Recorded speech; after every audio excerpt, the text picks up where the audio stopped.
focused on exposing the abundant hypocrisy of the left. You know, we're constantly told that the right is cruel, that Trump is evil, and that his policies will ruin lives and take away life-saving services from the people who need it. But let's be freaking real for a second. Once you cut through the hysteria and the manufactured sob stories, what you find underneath, in my view, is a system that's finally starting to claw its way back to sanity. And boy, oh boy, do I have the perfect clip that I think perfectly puts this into perspective. We got another leftist meltdown here, who I know, really groundbreaking stuff, really new uncharted territory, another totally unhinged meltdown going viral all over social media. But we've got this leftist activist who's wailing, talking about how Trump just took everything away from her. By everything, she means after losing access to taxpayer-funded HRT and antidepressants. Yeah, this isn't the life-saving medicine that people are pretending it is. No, it's the perfect encapsulation of how broken the leftist worldview has become, just how twisted everything is, how common sense, normal smart policy is presented as destructive, cruel, and dangerous. I don't know about you guys, but for me, I'm not exactly bothered by it, because for once, someone seems to be drawing a line. No more of this everything for everyone, anything you want, anything that benefits the medical big pharma industry on the taxpayer tab. Because, I don't know, compassion or some nonsense. You know, this blind, empty, blanket compassion. It's time to replace it with some frickin' common sense. Let me show you guys exactly what's going on here. We got some stuff to get into, so let's roll the tape. Alright, folks, so just take a look at this meltdown. It's happening. I just had my appointment canceled from Planned Parenthood due to the reconciliation bill that just passed. Medicaid's no longer covered through Planned Parenthood. At least that's what she told me. I asked her how much it would be out of pocket for an appointment just to talk to a nurse practitioner about adjusting my hormones. $375. $375. I don't have that. I'm very lucky. I just got my refill just now, like a week ago. I have a little bit of my medications, all my medications are gone, and due to the people telling me, oh, but something happened with that. I'm staying calm, I'm trying not to have a panic attack with it, and I'm making a video because I don't know who to tell. Like, this is insanity. So I hope you guys got what you wanted. This certainly probably will kill you. Hope you're happy. You got what you wanted. And you know, instantly it's got me thinking about taxpayer-funded healthcare. You know, what's it supposed to be? I feel like the most ideal system of any taxpayer-funded program is for that program to be very targeted, very specific, and to only render service where absolutely necessary. Taxpayer-funded healthcare was never supposed to bankroll elective hormone therapy or endless prescriptions for SSRIs. It feels like that's less healthcare and more ideological and lifestyle subsidy. And if somebody's entire identity and emotional stability collapses the moment that they lose access to a government-funded gender drug cocktail, well, I'm sorry, but that's just not the civil rights issue of the day. And so what the Trump administration is doing in many of the states that are now pushing forward, well, in my view, they're doing what needs to be done. Tightening Medicaid and public health care policies to make sure that the funds are being used for real essential medical care. Heart surgeries, cancer treatment, emergency care, not hormone injections and cosmetic transition procedures, not gender surgeries, so people can feel all fluffy and creative about their gender expression, where they can declare their fetishes to the world. You know, taxpayers should not be paying for that. I don't think that's cool. I think that's rational governance. Just like taxpayers shouldn't be paying for illegal immigrants on Medicaid. It's common sense. Most people support it. But if you listen to the left, it's cruelty. Oh, it's just so cruel. It's cruel and it needs to stop. You can't take healthcare away from illegal migrants, but also at the same time, giving healthcare to illegal migrants is something that definitely isn't happening.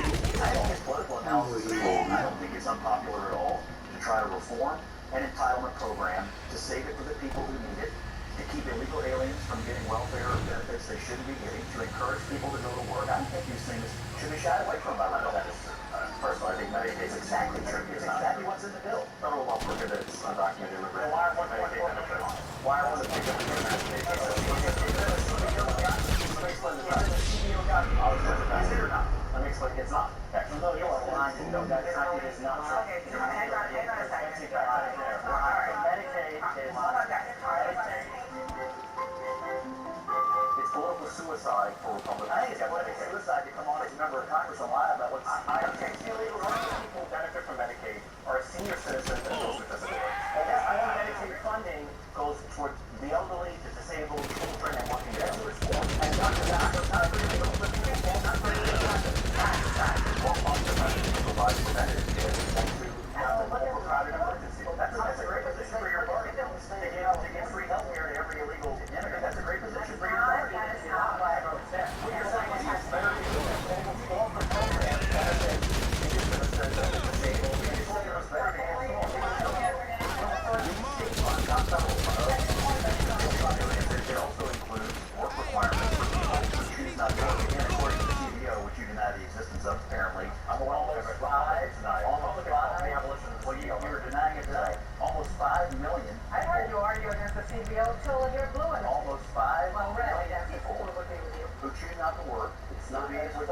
That is like a figment of your imagination. It's literally right here. Again with the same nonsense when CRT was all the rage in the news cycle. No, you can't take away CRT, but actually CRT is not real and it's not actually happening and being implemented in schools. It's the same thing here. You can't take healthcare away from the illegal migrants, but actually it's not really happening. And anybody who says that it is a right-wing conspiracy theorist pushing false propaganda. But that's complete nonsense, and the rationale there seems to be that, well, actually it's state-level funding that's paying for illegal migrant healthcare and not Medicaid. But what they don't tell you is that a lot of these state funding for these Medicaid programs on the state level, well, they're reimbursed by federal Medicaid dollars. It's just government spending run amok on any and everything, any initiative, anything that makes you feel warm and fuzzy inside, anything that makes the Democrat look good and generous, compassionate, and virtuous. Just do the thing, because the political image of the benevolent Democrat is more important than logical, common sense policy. It's insane. And going back to the issue of HRT, this whole gender medical industrial complex, well, obviously it's not about the kids, it's not about saving lives or taking care of people. No, it's about boosting the gender medical industrial complex, which has become a billion-dollar industry. We've got big pharma raking in massive profits while young people are put on these experimental chemical regimens with lifelong consequences. And same goes for the antidepressant epidemic. We've got this culture that seems to oversubscribe SSRIs like they're candy. It's ideology that tells people that they're victims. You're a victim of your own body and your own mind. We don't teach them how to cope, how to build resilience, how to take care of themselves, and become strong, functioning adults in our society. No, we just give them the band-aid fix. Become dependent on these chemicals and just keep buying them. And when I say buying them, I mean the taxpayers will buy them for you. We are funding dysfunction, folks. And when that spigot starts to close, all these activists start to melt down on camera and tell us that Trump is taking everything from them. But no, he isn't. Because you were never entitled to any of this on the taxpayers' dime in the first place. If funding's been cut, it's because democracy is in action. The states have the right to protect their values and manage their healthcare programs, and most importantly, to defend taxpayers from this ideological money pit. And if that means fewer subsidies for HRT and mood stabilizers, in my opinion, so be it. It's time we stop pretending that self-inflicted delusion is a medical emergency. Donald Trump isn't taking anything from anyone. He just stopped the medical industry and their lobbyists from forcing everybody else to pay for your fantasy. No. And the truth makes sense. It's all that lying we've been going through Donald to Trump's help. best week ever just got even better. A big win at the Supreme Court and a big loss for rogue liberal judges. Small ball district judges are no longer allowed to stop the president's agenda. Liberal lawyers can't sue every time Trump acts and get an Obama-Biden judge to issue a nationwide injunction. The ruling was 6-3. Trump stopped by the briefing room to take a victory lap. Well, this was a big one, wasn't it? This was a big decision. This morning, the Supreme Court has delivered a monumental victory for the Constitution, the separation of powers, and the rule of law. It gives power back to people that should have it, including Congress, including the presidency.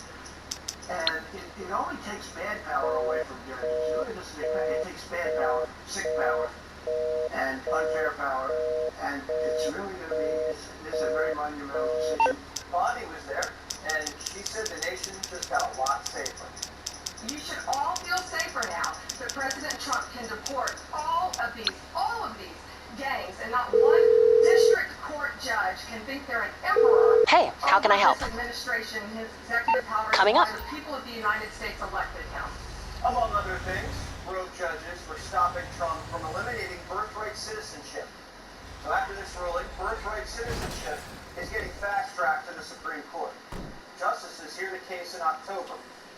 Thanks for this decision, and thanks to this decision, we can now promptly file to proceed with numerous policies that have been wrongly enjoined on a nationwide basis. And some of the cases we're talking about would be ending birthright citizenship, which now comes to the fore. That was meant for the babies of slaves. It wasn't meant for people trying to scam the system and come into the country on a vacation. Lawfare is officially dead. Frivolous lawsuits were the only thing slowing down the Trump agenda. With Democrats out of power, radical lawyers were the only resistance. Finally, a random judge in Maryland isn't more powerful than the President of the United States. This is a big I guess that win trailer for took a President ding or Trump. two? I had to negotiate our pay since you drive like an animal. But the office of the President, what comes next, is going to get the benefit. Okay, the networks are down, the equipment is ready, and we've crippled their supplies. Mrs. Rackman has written our check and given us the green light. We're good to finally move on that submarine and stop this threat once and for all. When you're ready, get your crew together and head back to planning. Wasn't abusing his power. Out of control judges were. They lost the case and the moral high ground. More good news for America. The stock market just hit an all-time high back. Sorry, Americans. And top economists are confessing that Trump was right about tariffs. Mr. President, a leading global economist just did a 180 and says your tariff plan may have outsmarted everybody. What is your message? I love this. I love this question. This is the favorite. This is the best question I've ever been asked because I've been going through abuse for years on this. But because as you know, And my thing is, Donald Trump is a businessman, and all these fucking specialists that we supposed to have that's supposed to be specialists, how the fuck could they consider themselves being specialists if we $37 trillion in debt? What the fuck is their specialists in? Fucking shit up? I'm just saying. Donald Trump was right because Donald Trump know what he's doing. The asshole that we've been having working for us, them bitches didn't know what the fuck they were doing. Well, they knew what they were doing. They were robbing us.